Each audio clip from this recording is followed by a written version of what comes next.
First shout out is to my girlfriend Jha. Second shout out is to my amazing teammates Krishaang and Kohli. I have always been giving them shout outs or as seniors, not it's good to give them shout outs. Or not able to do it in CBS. Yeah, shout outs to other friends, SRCC boys, Neha, and other people. Also, my depths of junior. Can I? Okay. It will be a little okay, fine. I'll try. Starting my speech, I shall count down of 3, 1. The first thing which I will set up in the top of my speech is with regards to what does religion look like in our society. Note that religion would still exist. Things such as probably using charity, funding, good things as a religion would still exist. The only part which will not exist or would be different is with regards to how do you perceive death or afterlife in our society. Note what are the narratives which is likely going to be flowing with regards to religion in our side. One, that life or death is something which is more fluid in nature. So you don't say that life has to be having an afterlife and there needs to be afterlife in a reincarnated life for human beings of hell and heaven. People can just probably be open to accommodate like probably discoveries of like philosophies and scientific theories which probably have different answers to what probably happens after life and things like that. So you probably are much more accommodating of the different interpretations and discoveries of science and of philosophy and things like that. But second is with regards to a lot of the people would be just okay to not know what happens after life because they're okay with the fact that they don't want to know beyond the life which they are living at all points of time because it's not the most common point of discourse which religion propagates by themselves because they are able to self-center themselves around saying that we have the answer to what happens after life and no other entity in the society have this same amount of answers to their questions and things like that. What are the issues with this narrative which has been propagating for the last years and millions of years, where religion is able to propagate that they know the answer and how do they use it? The first thing under this is in regards to how do religious leaders propagate this idea that we probably know what is afterlife and what are the repercussions of it. And you're gonna somewhat concede because Op is likely going to say that they to probably propagate in a good way, which probably pushes people to do good behaviors, altruistic behaviors, and things like that. The problem is that there are alternative ways which people also can opt into in order to do good behaviors. One is just because of probably the education is the thing that probably what is good, what is bad, and other things. Second is with regards to probably them deterring laws and probably the criminal justice system, other kind of deterring forces around their lives, is probably not pushes them to not do most heinous and criminal kind of things, and where religion is not a tipping point for people to act in good ways. But thirdly, because people also are just altruistic in nature, because they care about other individuals, because this is something morally which they have indoctrinated and ethically something which they have indoctrinated for years and years by their peers, social groups, social movements, other kind of liberal bodies and other kind of things. But how do religious leaders then use it in order to probably get in their sort of pattern? One is fear mongering because they tell people that you would be reborn as an insect or a very inferior organism if you don't act in specific manners like the way they want you to act. Second is with regards to how there will be internal suffering for you if you are taking birth in some hell or heaven, where probably you are not going to be just not buried, not probably just being fried in oil or something like that, but also it is eternal in nature. So any amount of pain which you will be getting after a life is eternal and indefinite in nature, which probably pushes you to fear these kind of religious leader whosoever is telling you the things. The second is that they use death to enforce the things which they want to do in the society because they are able to convince a lot of people that probably the things or the path which they are saying people to take is the correct path because it probably restricts people to probably go through the things which I have mentioned earlier.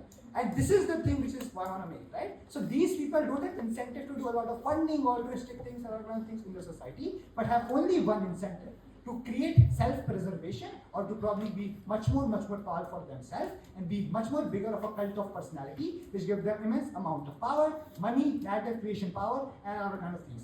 This is their primary incentive, and not to making people altruistic and good people. The first argument then want to push from side proposition is with regards to how religion is much more powerful in their side, and then they do a lot of bad deed out of it, and our side it's not that much powerful. There are two things under this. The first is with regards to how every individual intrinsically biologically fear death is because it's like a biological urge to self-preserve yourself and your body at all points of time because you don't want to die. Second is because it's a permanent thing and it's an irreversible thing because once people die, they cannot come back and things like that. Last is with regards to also that they have meaningful bond and social bonds which they create in this paradigm which they fear losing at all points of time. Meaning people's intrinsic intuition to probably be alive is something which is very, very approximate to people. This is the singular thing which religion captures in order to become more and more powerful and make sure a lot of people subscribe their religion because they are the only entity which have answers to all of the things or all of the questions that they have. But second is in regards to all of the reward kind of schemes which religion does. That if you will do this, you will be rewarded this. If you will do this, you will be rewarded that and things like that. This is something which religions are able to codify in their scriptures and tell that, oh, this is a piece of God. In the imagery which they are able to say that, oh, you're probably a devil is being burnt in oil and things like that. Second is with regards to, they also use this to incorporate this in state institutions. So a lot of states constitutions and state governance is based upon religious doctrine and things like that, specifically Islamic states which are operating on Shia or Sunni laws and things like that. Before I move on, sure, Jha. So they are confused. If they are claiming that on their side, religious charities and every good thing which religion brings is co-opted because people will still do it anyway, then they also have to co-opt the exploitation which people have because if either people will move out of religion. So the nuance which you want to make is that the positive deeds which religion does can be done out of alternative, like other mechanisms and religion, whereas the negative utilities of like religion are only specific to the narrative of life and narrative of afterlife. Here you are right. Cool. Moving on to this proves that religion becomes significantly higher powerful with the narrative being existing that religion has the answers to afterlife and things like that. Why is this bad? One, because then religion can justify bad practices against minority groups systematically. One, this is probably things like caste system and things like that, where people from lower caste communities are justified to do very, very bad actions because they are doing it for a greater good and things like that, or because they can codify structure. Second, because of like things such as like sati system, etc., which is literally a loss of human life. Third, because of homophobia, people are doing slurs and bad commentary against people who are like embracing their identity for the way they want to live and things like that. This is something which they are able to justify at all points of time. One, because they are able to codify this in the doctrine that probably if you will do this, you will probably have better aura points. But second, probably because they also get the help from state institutions as I have already framed. The last is with regards to how you are able to cut down a lot of questioning in their sort of paradigm because of the codified structure. For also reason, proud to Position. Before I start my speech, major shout outs to Prateek Choudhury and Aditya Jha. And also a shout out to the teammates that I've had previously. I think I am what I am because of them and contributions. Also shout out to the opposition team right now. I have received feedbacks from them multiple times in multiple tournaments. So it's really ironic thing that first finals I'm going against them. Right. With that, starting on the reverse self count of 3, 2, 1. I'm going to do 3 things in my speech. Firstly, I'm going to prove why religion has the importance that it has in existence of this narrative that exists about afterlife. So, but proving afterlife is like going to be the second part of my speech. First thing I'm going to tackle with is why religion in isolation is good. First point, it gives you the power to build community, which means that people are curious creatures. They have questions which science cannot comprehend or has not been able to comprehend till this point of time. So they need a kind of institution or a structure that answers these abstract questions for them. This is simple. When there is a likelihood or when there is a commonality between these questions and debates and deliberations then rise out of these particular questions, religion stands as the only thing which has the capacity to answer them. Therefore, this narrative then plays a very important role. But then coming on to the second thing, right? It gives access for you to talk about these things. That adds a kind of layer of morality. The first layer of morality that comes to you is at the level of parents when you probably get taught what are principles and how you should live your life. But then when you know about religion and when you know about the principles that it is teaching you, you probably have an additional layer of morality that is added, which means that you get to decide of your own independent accord as to what is correct and what is not, if I should opt into one particular belief, and what does my religion then align with. I think yes. Okay, so importance is different from power. If your analysis is that people generally like communities, presumably they will also exist on a world where religions have less power because people love to celebrate religious festivals together, so all your argument is a waste. Please be patient. Next. Third thing I want to go ahead is that religion is the one counter that mankind's inherent greed can be rebutted about, meaning that humans are in general bad. They have a tendency at times to act in selfish manners. This is very much visible in people who have a lot of resources and capacity and want to do things for themselves and for their own benefit. In these scenarios where we are persisting in a world with, say, inequalities, there needs to be a kind of deterrence mechanism for them to think about others as well. Religion usually have an alignment of things that they teach about. They talk about compassion, they talk about benevolence, they talk about being selfless and being kind to others. All of these act as a layer of deterrence and give counter to the human's inherent greed that exists, right? All of this then is good because religion teaches you, for example, that sacrifice is probably the most ultimate thing that you need to reach. Sacrifice or tyag is something that you need to, reach in order to help others. I think all of this exists. But secondly, religion gives you a sense of comfort. It gives you a sense of, say, resonance, or it gives you a coping mechanism. In times when you're not able to find answers for yourself through any kind of empirical data or any kind of negative outcomes are about to come, you probably want to resonate with anything that is able to give you even a slight glimpse of hope. In those times, you draw parallels between what happened to you or what is currently happening in your life, and you attach it with a kind of religious stories or religion account stories that they are then propagating. This is good because there is a kind of feel-good mechanism that you get out of religion. The fourth and the last thing that the sixth thing I want to talk about is the aspirations that you have. Your aspirations are usually backed up by capacity. Sometimes you might have dreams that you cannot probably achieve. This religion then gives you compelling narratives that push you to further work hard and further reach that kind of step. All in all of this proves that religion in isolation is extremely important. All of this also proves that one particular region becomes culturally rich, which means that religion often acts as a cultural currency for that particular religion. It gives rise to, say, folk stories, it gives rise to legends and ballads and oratory traditions that are then propagated through generations because of all of this existing, right? So I believe that religion then in isolation is a good, and it should be given the premium that it is given and the power that it currently has. Then my burden is simple.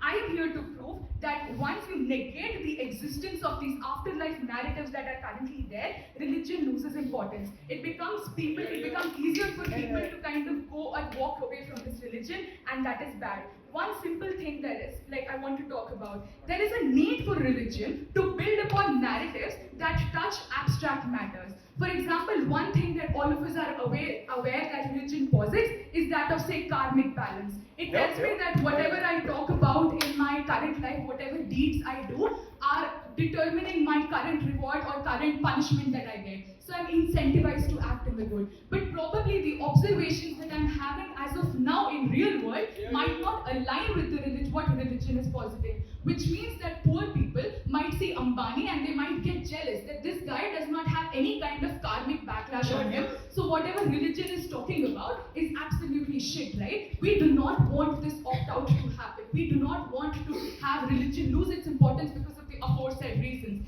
Therefore, it becomes important that whatever negative outcomes or punishments that are being manifested, they take place in afterlife. Which means whatever karmic backlash you want to talk about, we need to give the modicum of this backlash to happen in the afterlife. Probably now the poor person who has the observation capacity might rationalize into thinking that probably this guy will die and rot in hell because they have, committed so many sins. This kind of comfort is important. The third thing that I want to talk about is that probably complementing these narratives with the religion is extremely important. Therefore, the reason that narratives exist is to complement the importance of religion all in all. People go through a series of decision making every day. They decide whether they want to go ahead and invest their time or spend their time and efforts into something. So we have to make sure that whatever human beings are reward-based creatures, right? They see whatever return on investment they are able to get and they grapple onto that form of investment.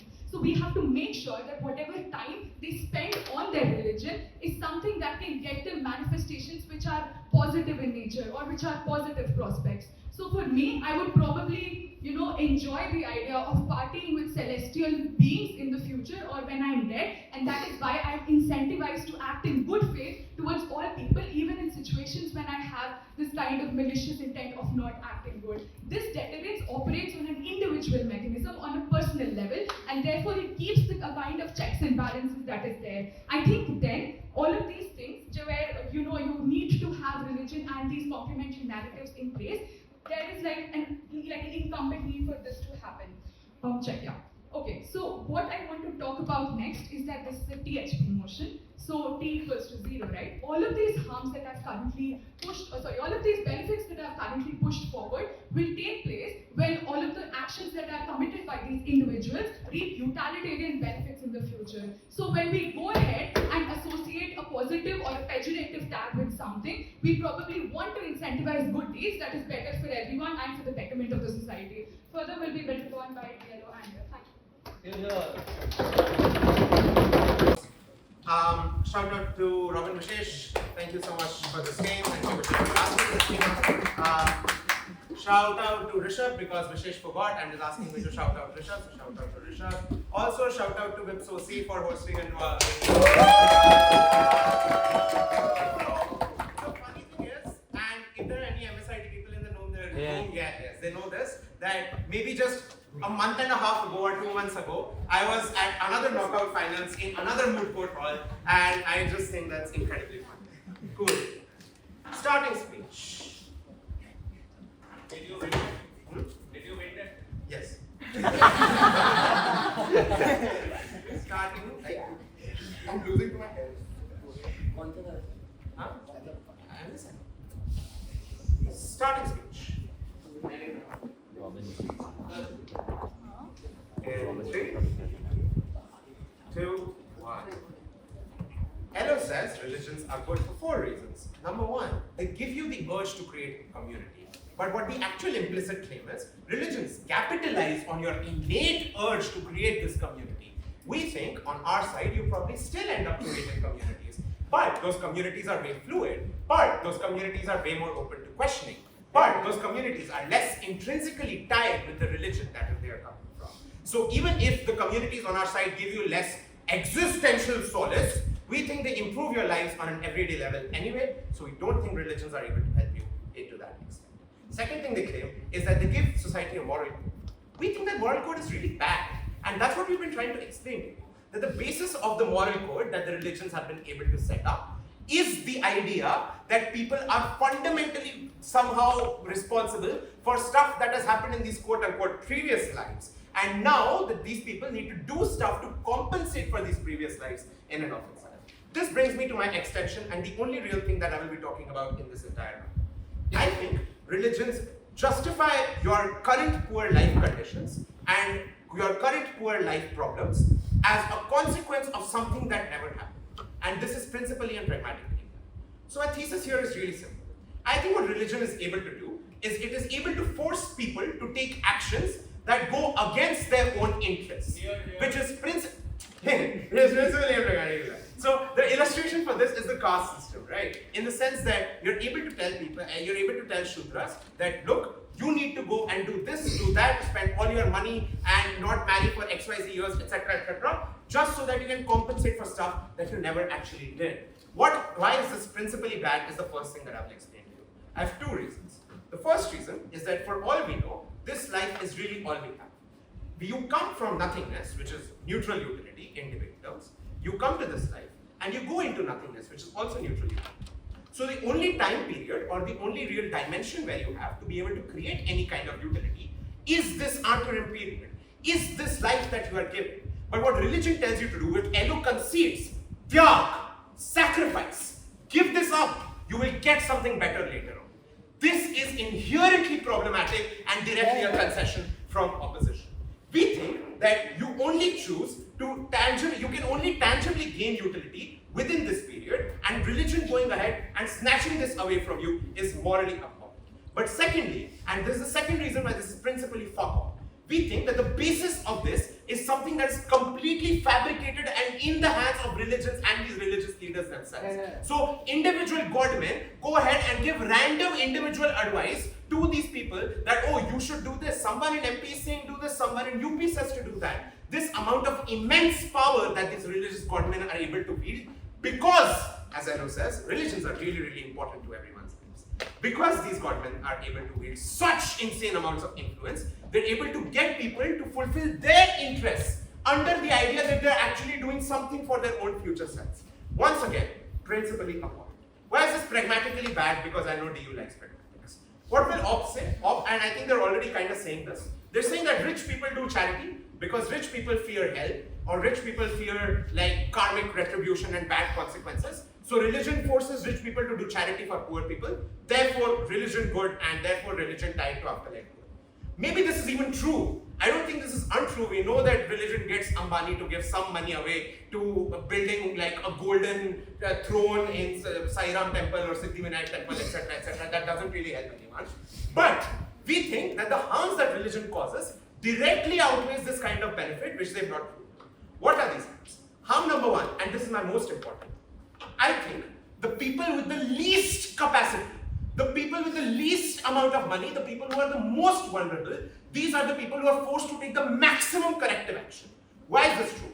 Because they are in the karmically worst position. So, if I'm a Shudra and I only have 10 rupees to my name, the religious justification I get is you are a Shudra because you have done 10,000 sins over your past 100 lives. So now, what you need to do is you need to compensate to the maximum possible extent that you possibly can. This is the unfairest amount of pressure on the most vulnerable actors. Rich people are told that, oh, they are born rich because they've already done a lot of good in their past lives. Now, they need to do a little bit more good in order to make it go. So, okay, maybe this karmic justification exists in Hinduism. What about Abrahamic religion which does not follow the karmic system like Christianity? What is their justification for someone who is born poor? God does not like him, God hates him? No, their justification is God is testing you. Their justification is you are Job and good night. Now God is testing you, but in the future, God will give you infinite rewards, and you need to suffer this test with grace, and you need to do all the tyag that they're talking about on opposition. That's what Abrahamic religions say. Moving on, I think what rich people are told, and what was I saying? Yeah, rich people are told that they're born rich because they've already done a lot of good. They need to do a slight more amount of good to be able to get into heaven. This is an incredibly disproportionate burden, and it's also unfair based on the amount of capacity that these people even have. Second pragmatic harm. People are hated and discriminated against for no reason, which is what I think this is the most obvious thing to run in this debate, because like there are actual real people who are not given housing, who are not allowed access to certain even religious monuments where they can get the solace that Elo is talking about, and they're not allowed to enter that temple itself because of the position in their lives. I think at that point, this kind of discrimination causes an immense amount of mental harm and undercuts all the benefits that religion is able to provide to these people in the first place. Third harm, we think that rich people are actually able to do a lot of bad because religion tells them you are rich because you've done a lot of good, or because God likes you very much. So, if you are rich and you are born rich, or you are born Brahmin or something like that, you are able to get away with a lot of sins because you have a moral cushion that people who are born into underprivileged communities never actually have. So, if the threat that opposition is going to talk about is people fear retribution and people fear karmic justice, we think poor people fear this karmic justice way more, and rich people fear this really less. Because what's the worst case for a rich person? To be born slightly less rich, to be born slightly less rich, but if you're a Shudra and you commit a sin, you will end up turning into a cockroach or something like that, which we don't think is something that people are actively willing to do.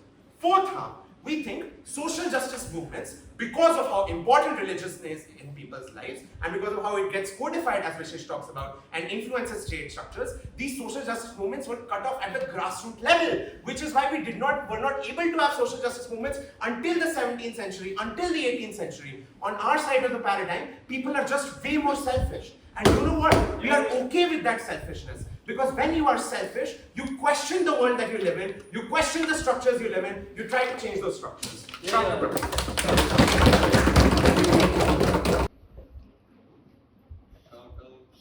first to teammates, Prateek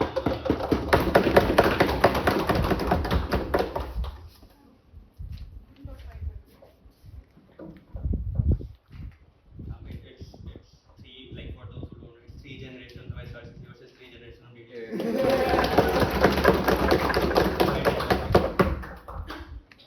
Then shout out to Diksha. Shout out to SRCC episode.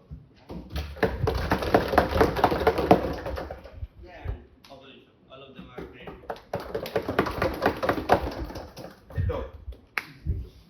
And we IPS also. Like did fun. One minute, you said opposition are good people. You are opposition.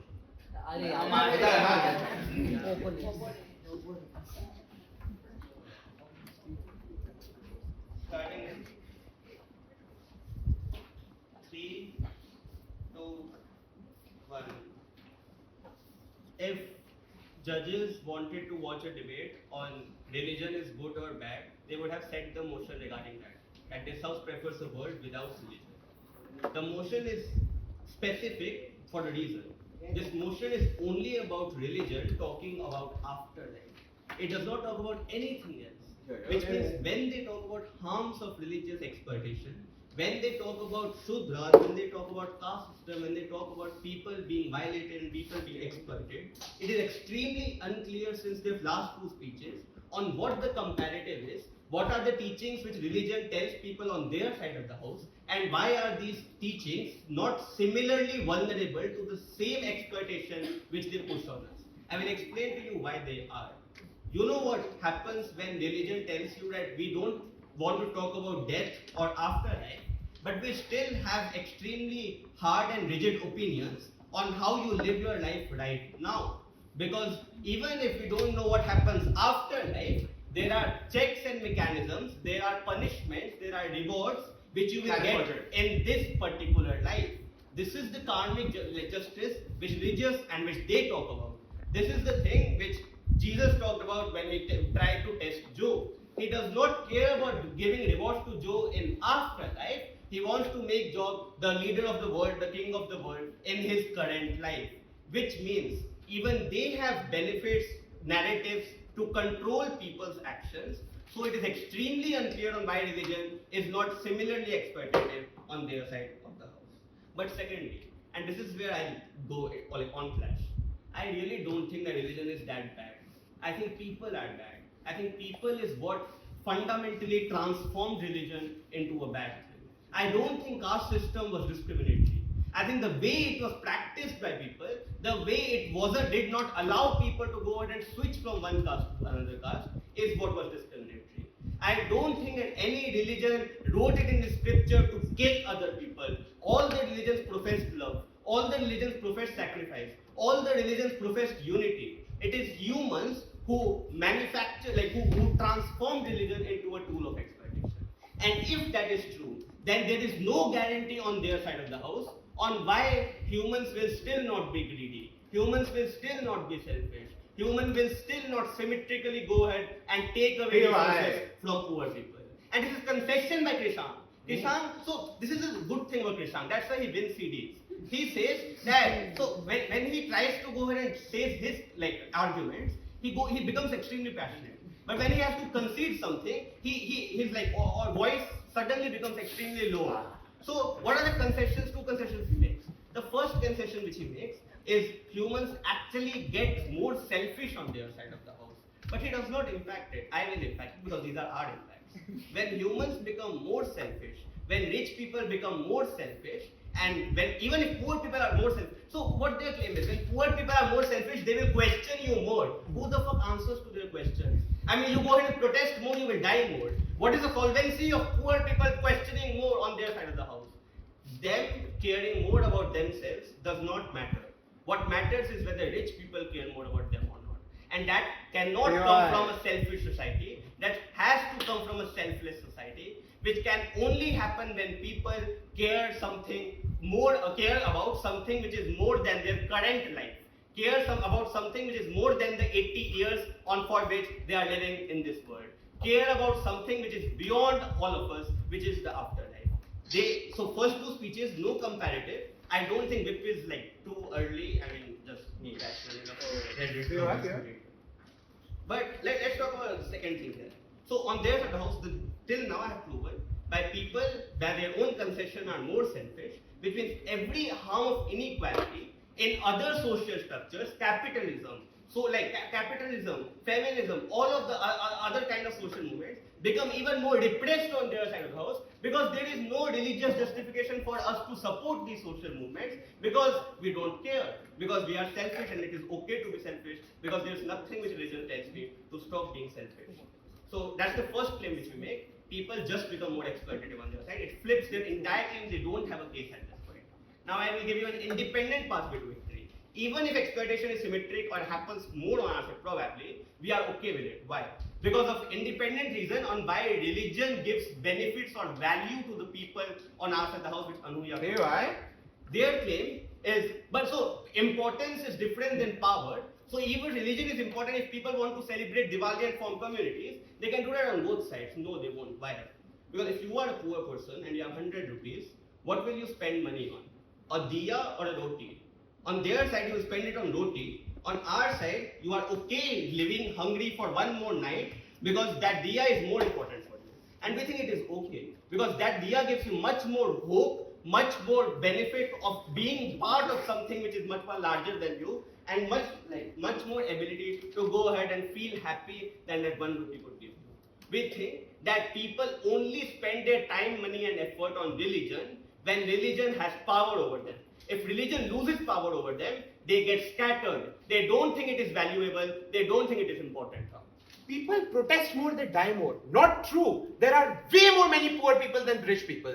The reason that they are oppressed in status quo is because they are forced to oppress themselves and internalize this oppression. Otherwise, they would easily be able to take over the bourgeoisie. Panel, if all of you believe that the large mass of poor people, according to Krishaang's own analysis, are poor because their local priest told them to remain poor, then I don't think we can win this debate. Presumably, they are aware enough about themselves. Presumably, they have their own self-preservatory instincts. Presumably, they also want to protest. They don't because they will die. I don't think it can be simplified more. What is the independent pathway to victory then? Religion loses power on their side of the house, which is also concession which they make. But why is it so bad? Because religion gives you much more than simply hope. Religion gives you the culture which you are proud of. You are talking about Mahabharata days, Jataka days, Panchtantra days. You were born on this. You were born on watching Mahabharata on the TV, watching Ramayana on the TV. But secondly, religion gives you the community about which you can talk about things which science won't talk about. Why am I born this way? What am I made of? What does God want from me? All of these discussions cannot happen on their side of the house because will you believe in a God which cannot even tell you what happens in afterlife?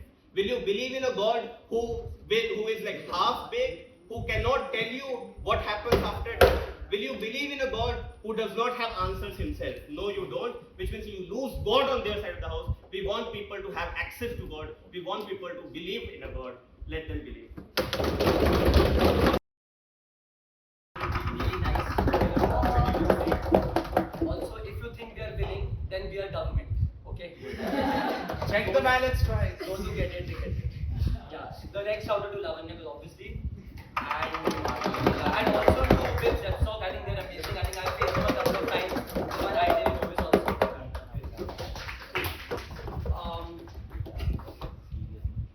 Starting my speech in 3, 2, 1. Krishaang may win a lot of CDs, but guess what? I win a lot of PDs. The first thing they're saying is that religions can control people regardless. The first thing to explain is that if this is true, then all the benefits they say about communities, everything becomes symmetric. Because if religions have the power to control you, then presumably all the things which the Aditya says have the belief in things, etc., etc., is everything symmetric. If there is no debate to begin with, then all the arguments are a wash, all the arguments are also a wash to begin with, right? But secondly, here is the difference. We explained to you that religions have incentives to control on both sides, but we question how successful that control is. Because what we explain is that on our side religions are less rigid because we take away the means of exploitation. Vishesh explained to you that religions are able to exploit people the best using the narrative of death and using the narrative of afterlife. A, because it is infinite in nature, but two, it is so pervasive in nature. The idea that I will be born as a cockroach, the idea that I would be in a frying pan and people would like literally be laughing at me and eating my legs, or like the devils would be eating my legs, that Satan would be having fun with me and I would be a follower of Satan, is literally devastating to any person to begin with. This means that most people want to avoid this, and that is the only way religion was able to consolidate a lot of power. This means this debate operates on a frame where on our side religions are not able to have that power because we did all the comparative things. So it looks like things like oftentimes we have more questionability because no particular person wants to be subjected to oppression, except they concede to oppression primarily because oftentimes they have to agree because they believe religion is so good, because oftentimes the value of religion is associated to their power and they're only able to have this power because of this. This means we are clearly able to establish the binary where you have different kinds of control on our side, right?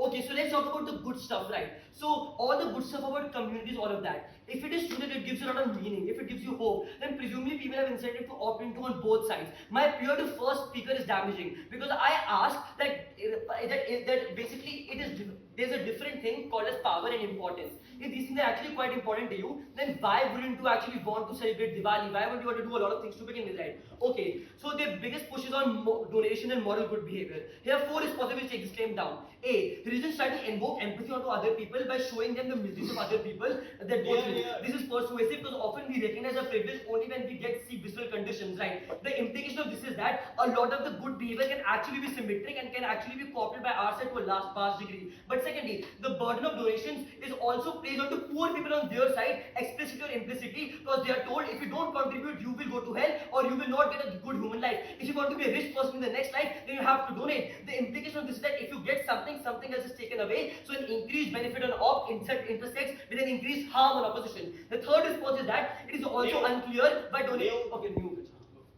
So they are talking. Religion is not God coming here and talking about something. Religion is people like you and me becoming religious leaders and exploiting you for their own benefit. We think that if they don't have the tool of afterlife, they can exploit through other things like your skin color. Okay. So first, it's unclear what are those other things. Second thing to explain is that obviously there will be other things we concede. We explain it is not. Yes, let me complete. It won't be as persuasive as the tool of afterlife and death because it is so infinite and because it is so pervasive. Primarily because afterlife is the idea of it is so damaging to begin with. So on a relative scale, we think obviously every institution, be it state, be it religion, be it your parents, would want to coerce you. Would like I would want to coerce Krishaang to give 7 responses. Except does that coercion work or not? We uniquely explain is that see why is society turning progressive? Because social movements are coming up and they're able to counteract religion. Except social movements did not exist previously, therefore religion used to get away. But except religion wouldn't have been able to get away on our side primarily because on our side people would be able to question that why is it that these things are good or bad. The ability to question goes on their side primarily because your act of questioning is perceived as an act of going hell. This means you fear that if I question I will go to hell, so preemptively even stop actually questioning to begin with. But thirdly, my third response to donations, it is also unclear why donations is the way rich people resort to. Apparently rich people are also pursued by capitalist forces, so they don't like religions asking for money. Therefore religions moderate and ask the rich to pray to God, visit temples, don't do any harm. And as Krishaang told you, that you have already done a lot of good things, so you don't need to do a lot more. The implication of this is that it's uncertain if you actually get the benefit of scale. But fourthly, if religions can't use the fear as a mechanism on government, they are forced to do other things which Aditya really wants me to talk about. The other things look like them promising you material reward in today's life, primarily because they also don't want people to opt out. This means that now religions are forced to do good for people. This is a flip to the donations claim because now religions are actually able to create a lot of things to begin with, right? Okay, now we're going to do some weighing. So let's explain that all the benefits of the good stuff, community, etc. You don't get a lot of that on our side. Let's do an even if. Why are we okay with the trade-off? Because why are the bad impacts so important that they ought to be prioritized? I think I'm going to weigh this on intensity. The positive utility that you get doesn't change your life drastically because often funding is distributed for a lot of people and the value of positive utility to one person is not much. However, the intensity of religious operation onto every single individual is so much. It looks like denying opportunities for catharsis within and outside religions. Like how the Shudras are not allowed primarily because they believe that within this setup you are inferior. But secondly, it looks like how oftentimes you condemn people to death. Like in Sati, like practice like religions calling women as witches who don't agree to religion. Now they won't be able to do so because often people fear consolidating power against religion to begin with. But thirdly, how religion sexually exploits you. It looks like in the movie Maharaj, how there were old historic practices where literally girls were asked to have sex with the religious leader and it was seen as an act of actually doing good, which is also harmful. But fourthly, often if people can't choose the kind of life they actually want to live because there are fixed doors of being a Shudra, fixed doors of being a Kshatriya. This means often their autonomy is also harmed. This means the harms are massive and intensifies the incentives the right weighing metric to justice debate, basically weighing of the weighing metric. Because when religions are very powerful and can control you, you are literally a puppet of the religion. Oftentimes you will only end up doing what the religion tells you, and oftentimes you can't opt out because opting out is also seen as an act of going against the God and then probably being condemned to hell to begin with. All of this is harmful, right? This means we clearly win on the weighing to begin with, right? Lastly, let's talk about what actually changes. Like, can change actually become up? Notice, whenever people are actually condemned to oppress, nobody wants oppression. Everybody wants to fight oppression. Everybody wants to collectivize. The question is, what are people thinking? On their side, Shudras are thinking, if I don't listen to this Brahmin, maybe I will go to hell. Maybe I should listen to this Brahmin, then I will become a Brahmin in the next life. A person going for the sexual exploitation is thinking, oh, this is my way to get a good afterlife because I will go to heaven if I agree to my religious leader. It looks like a particular person being an LGBTQ person thinking that maybe my identity is a falsified identity, primarily because being a gay person means going to hell. This means we remove that pervasiveness, we remove the threat of hell, we remove the threat of afterlife, we remove the threat of you literally being boiling in 100 degrees Celsius water. This means the removal of that allows people to consolidate, allows people to question, allows people to think that maybe what they're saying is wrong. We think it's much better to live in a world where religions have less power. Okay, don't celebrate Diwali, except you won't be condemned to a life which you are not living on your own terms. Because of all those reasons, we clearly win. Starting my speech in the reverse count of 3, 2, and 1. Note that Gov case to symmetricize the benefits that we talk about is other structures exist which can still lead to formation of community. Symmetrically, we can also claim and opt that other structures exist which will still continue to oppress people on their side of the paradigm.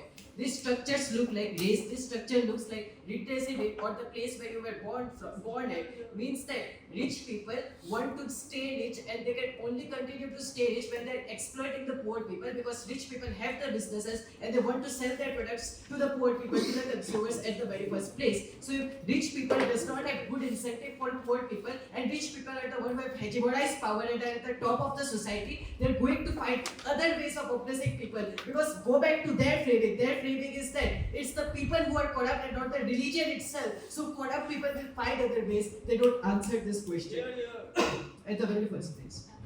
I will just weigh on two clashes. First, that why corrupt people will go unchecked on their side of the paradigm and this will lead to higher intensity of harms on their side of the paradigm. And secondly, I will just weigh on why poor people internalizing their poverty is not as much of a harm as they're talking about. Firstly, so their claim is that religion becoming a powerful institution is a bad thing. Their make is that religious leaders have bad incentives. I just want to weigh this on numeracy. So the concession that OP has the concession that Gov has is religion is much stronger on our side of the paradigm. It is comparatively weaker on their side of the paradigm. The way in which religion derives strength is probably by the number of people who have opted it and the power of the people who have opted it into the structures, which means it's fair to assume that on our side there are more people who have opted into the religion and this religion is also a bigger institution and not just a stronger institution at the very first place. This means that since religion is a bigger institution on our side, there's more likely of religion being scrutinized on our side of the paradigm as compared to theirs. This scrutiny looks like literally recently the selection of new pope was covered in almost all of the news channels at the very first place. In Hinduism, the management of temples in South India is a news that gets published every once in a while in the Hindu, the Indian Express, etc.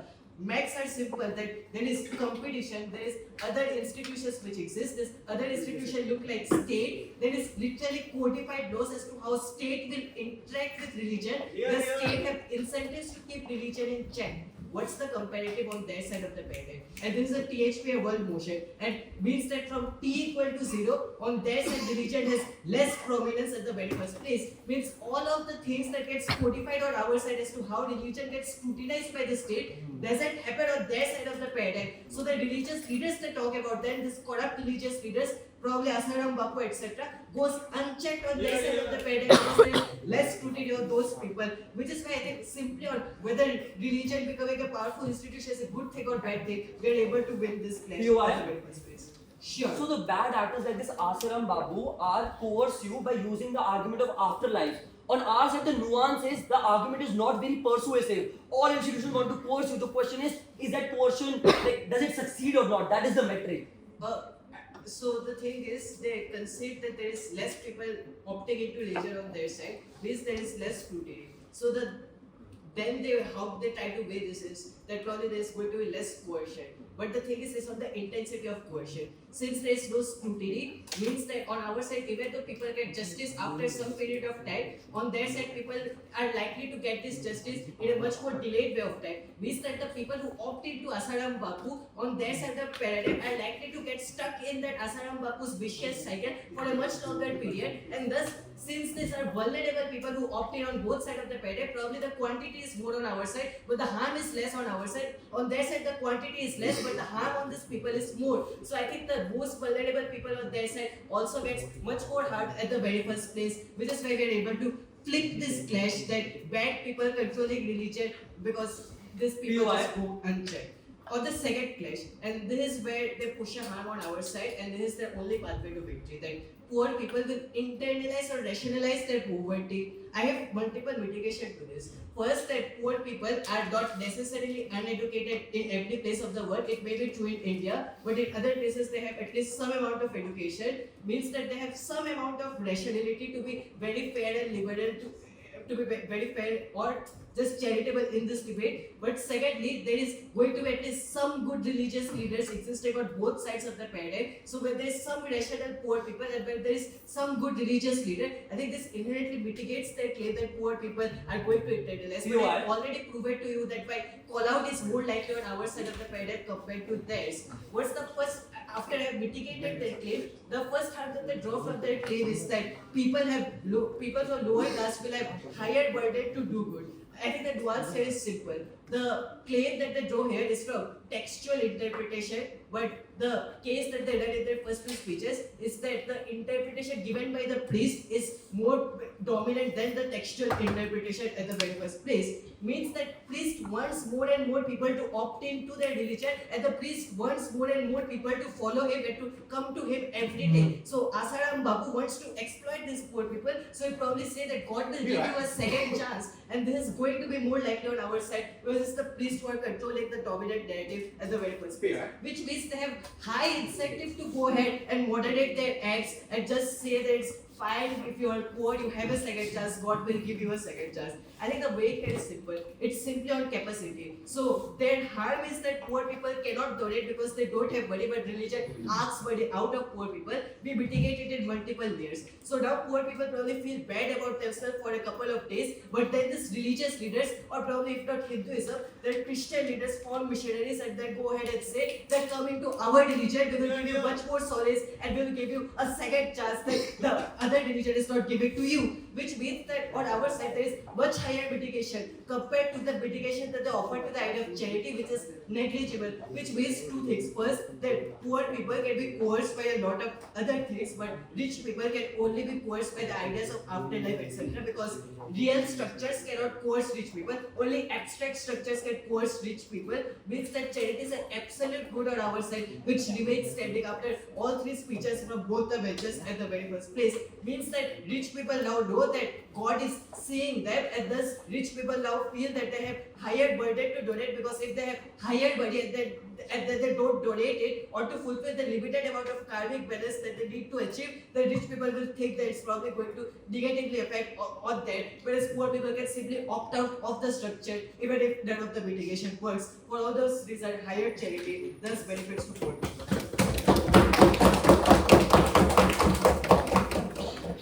I find the opposite slightly. Their only case is religion equal. So afterlife teaching or afterlife threat or reward is the only way of oppression. Is the root cause of all problems which mankind has ever faced. I don't think that's true, and I don't think you should believe it as true. Like their counter narrative is leftism existed. America was like extremely liberal. America is the father of democracy, and they had slavery at the time they wrote the Constitution. You know, education. They said education exists. Britishers were extremely more educated than Indians. They still came and colonized us. I don't think that colonialism, slavery, harming LGBT rights, all of this comes from the place of calculation of afterlife rewards and hell. I mean, afterlife does not even come into topic when we're talking about colonialism. Like, so did Britishers colonize us because they wanted to go to heaven? Probably not. Or did we not protest against Britishers because we were afraid of going to hell? Again, probably not. Which means there are multiple other identity markers which can still be used to target other communities, which could still have created conflict, which could still have oppression. The question which you need to ask in this debate today is, why was this the tipping point which Theo likes to talk about? Why is this the tipping point for every harm which they put on us? So every harm which they talk about is literally symmetric. There is not a single exclusive harm they are able to prove. Robinson's speech is, well, religious leaders can't coerce you because this person becomes less persuasive. Yes, they don't have to coerce you. There is a whole wide world outside who are likely and who is already ready to coerce you and like fuck your life anyways. It is unclear why inequalities change on their side of the house. The delta then is on charities and why so. If everything which they say is true and religion becomes more questionable, just ask one question. Who has more power to question? A poor LGBT person or a rich Ambani? A rich Ambani can probably say, if I don't like, so can probably escape other forms or other alternatives which they give of behaving in a good way or of behaving in a good, like, or giving charities, because he does not care, because he can subscribe to capitalism, because he is getting other material and immediate benefits in his own life. Which means rich people cannot be persuaded by other ways which they talk about. So if everything which they say is true, that makes our case much more stronger. Because their case is what? Afterlife is very crucial for people's life. Afterlife is something which is irreversible. Afterlife is something which you cannot opt out of. If all of that is true, then it means that this is the single most persuasive argument which you can tell Ambani to part with his hard-earned money and give it to charity for poor people. So, the benefit is exclusive because you can only convince rich people with a very persuasive argument. Like, you have to give 83 speech to convince like a very, like Pranav Kagalkar probably, right? And all of you as well. But you can probably like convince me, who has never judged, by giving a 77 speech. So poor people can be exploited on both sides because there are multiple reasons why you can exploit them. Like, you don't even have to give to the argument of heaven or hell. You can simply tell them, if you don't if you don't like stop your protest, then we will fire you from your job. I mean, that's a simple enough argument which you can continue to go ahead and exploit them. So poor people are much more vulnerable to the alternatives which they give, rich people are not. So charity is exclusive. But let's talk about the other frame. Let's talk about when religion becomes less powerful on their side of the house. The benefit which they claim is social movement will now become start earlier. It's not about social movement existence. Social movement exists on our side as well, they just come later. So the benefit which they have is time weighing. On our side, the religion, the loss of religion is extremely harmful. It gives you culture. It gives you a space to talk about your life. It gives you morality. It gives you hope. All of these are exclusive benefits and values of religion. On their side, the harm is time set. So social movement can happen 10 years later. I don't care. Yeah. Like religion. Krishaang, Atiyab, going cover back. Starting speech. Oh, I will do shout-outs after the speech. I have more shout-outs, but I don't want them to influence the voting. So I want people to have written the voting and then I will finish. Starting speech. In 3, 2, 1.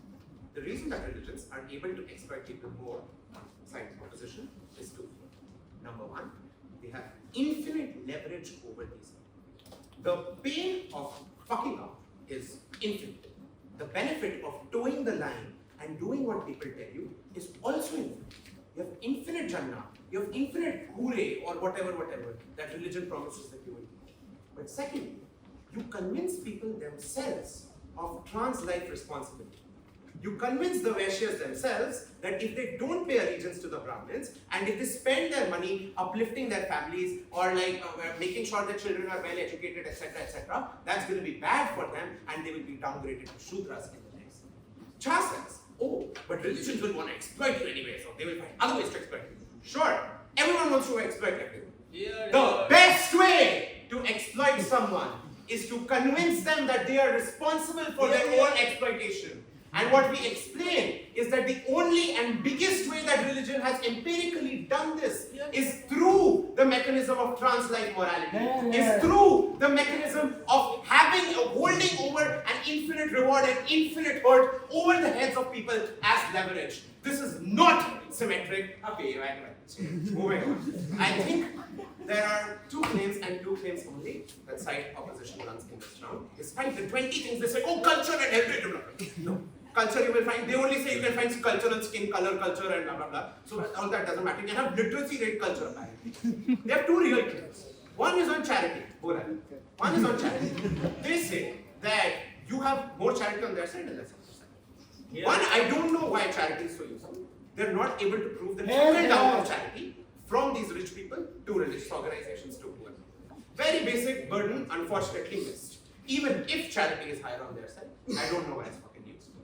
But secondly, if they say on our side people are primarily selfish, and if they say that on our side religions will still try to cater to people by hanging something over their heads, but these religions don't have the capability to hang the future or the afterlife over their heads, what will they hang over their heads? And the answer that we give you in our comparative is material benefits within this life, which we explain to you is all you actually have. So, we're able to co-opt their benefits of charity because we're able to explain to you why religious organizations have direct incentives to provide these material benefits to the people who require them the most. The second benefit they claim is solace. They say religion gives you solace because it answers questions like science doesn't, such as what is your body made out of? Science says atoms. Like what happened? How does the sun rise? Science says it doesn't.